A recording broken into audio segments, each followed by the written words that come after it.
हैवानियत के बाद हत्या की ऐसी वारदात जिसे जानकर आपके भी रोंगटे खड़े हो जाएंगे। राज्य समेत जिले में नाबालिग के साथ दुष्कर्म और हत्या का मामला थमने का नाम नहीं ले रहा। हुगली ग्रामीण प्रशासन के तहत कुड़ाप थाना क्षेत्र से नाबालिग के साथ हैवानियत के बाद हत्या का दिल दहला देने वाला मामला सामने आया। हालांकि पुलिस ने आरोपी को गिरफ्तार कर लिया है। इस घटना को लेकर इलाके में स्थिति तनावपूर्ण हो गई। आरोपी की सामूहिक पिटाई भी की गई। पुलिस पकड़ में आए आरोपी का नाम अशोक सिंह बताया जा रहा है। मृतका के पिता ने बताया कि वह अपनी बच्ची को अपनी पत्नी के पास छोड़कर बाजार करने गए। बाजार से लौटने पर देखा कि बच्ची कहीं दिखाई नहीं दे रही है। पत्नी से पूछने पर उसने बताया कि पड़ोसी के घर में गई है। इसके बाद वे लोग पड़ोसी के घर पहुंचे तो आरोपी ने उन्हें घर में घुसने देने से आनाकानी करने लगा। जब जबरन घर में घुसकर बच्ची की तलाश की गई तो उसका खून से लहूलुहान सा मच्छरदानी और कंबल से ढका मिला। तत्काल उसे धनियाखाली ग्रामीण अस्पताल ले जाया गया। यहाँ डॉक्टरों ने उसे मृत घोषित कर दिया। इस घटना के बाद इलाके में तनाव को देखते हुए पुलिस बल तैनात किया गया है। पुलिस ने शव को कब्जे में लेकर पोस्टमार्टम के लिए चुचुड़ा सदर इमामबाड़ा अस्पताल भेज दिया है। आप भी देखिए पूरी रिपोर्ट।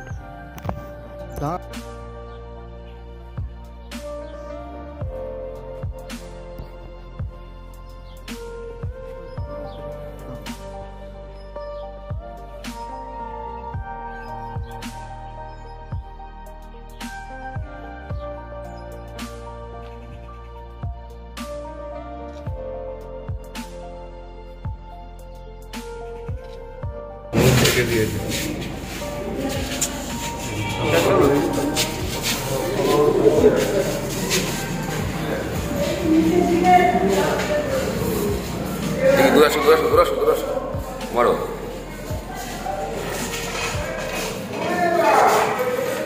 Zigwe.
মার দেন কেন বাচ্চাটাকে?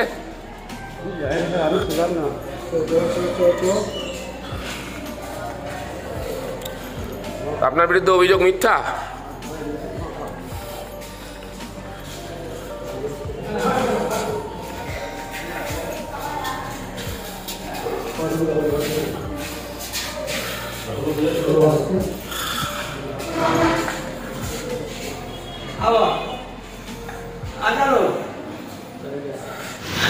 আমিও আমার বাজারে গিয়েছিলাম আর মেয়েটা পাশের বাড়িতে খেলতে গেছিল।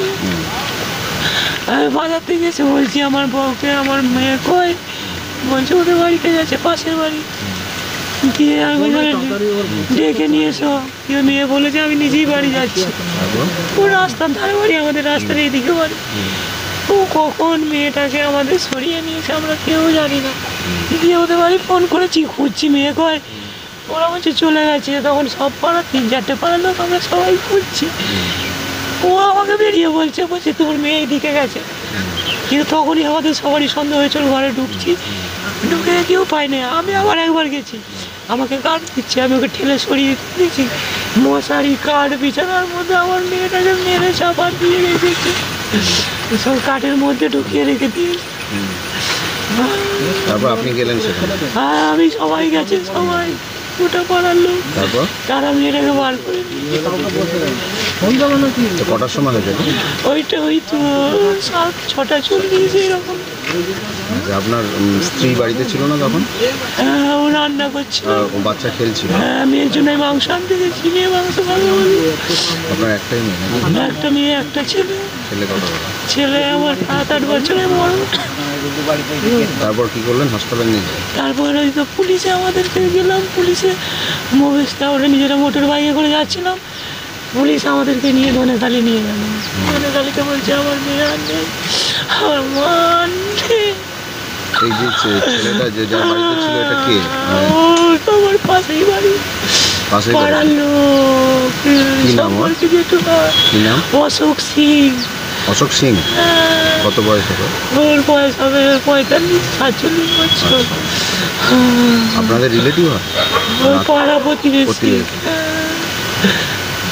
কি চাইবেন এখন? যে ওর ফাঁসি হোক, আর নাহলে আমার হাতে দিয়ে দিক ওকে। আমি দেখে নিচ্ছি এখানে আছে হাসপাতালে, আমার মেয়েকে বাঁচানোর জন্য আমি হাসপাতাল নিয়ে গেছি বলে ও বেঁচে গেছে। হয়েছিল ঘটনা? ঘটনা হয়েছিল যে আমি যখন ওদের পাড়ায় গেছি সেখানে দেখছি মেয়েটাকে খোঁজাখুঁজি করছে, দিয়ে তার আগের দিন আমার সাথে মানে হচ্ছে ওর যে আসলে তার সাথে একটু ঝামেলা হয়ে গেলো, দিয়ে আমাকে বললো ওদের ঘরে একবার ঢুকে দেখ। আমি ও ঢুকিনি, আমি ও দাঁড়িয়ে আছে বলে আমি ঢুকিনি। দিয়ে তারপর মেয়ের বাবাই ঢুকলো, ঢুকে দেখছে মেরে মশারি, তার উপরে একটা কম্বল, তার উপরে কাঠ চাপা দিয়ে আমার পাশটাকে রেখে দিয়েছে। দিয়ে মেয়ের বাবা ওই মশারি পরে শরীরে দেখছে, তখন যৌন দিয়ে রক্ত বেরোচ্ছে। তখন দিয়ে ওখান থেকে আমরা মোটর সাইকেলে করে নিয়ে ধনেখালি আসলাম, যে পুলিশ গাড়ি করে এসে ধনেখালিতে দিয়ে গেল। ডাক্তারবাবু বললো স্পট ডেট। মানে এই যে প্রতিবেশী এত ঘটনা হচ্ছে, ঘটনা হওয়ার পর ওই কোথাও এরকম করছে, কি বলবেন? কি চাই? দোষ করেছে তার শাস্তি হোক, কত শাস্তি যেন ফাঁসি হয়। লোকটা কি করে? ওই চুরি চামারি করে, ঢাক ফাঁক বাজায়, আদার্স কিছু কাজ করে। কত বছর বয়স? 45 হবে। আর আর দুটো বিয়ে হয়েছিল, তার বউরাও পাইলে এখানেই থাকে, মাঝে মাঝে শ্বশুরবাড়ি যায়, বঞ্চিতের শ্বশুরবাড়ি। ওখান থেকেও ওখানেই এক কেস, সে চুরি চামারি করে, ওখান থেকে মেরে তাইরে দেয়, আবার এখানে আসে, আবার এখান থেকে থাকে, ওই করেই চলে। ওর তার একটা মানে দোষপক্ষে একটা ছেলে আছে, ছেলে থাকে না আর আসেও না। কি নাম আপনার? সুব্রত রুই দাস। সুব্রত রুই দাস।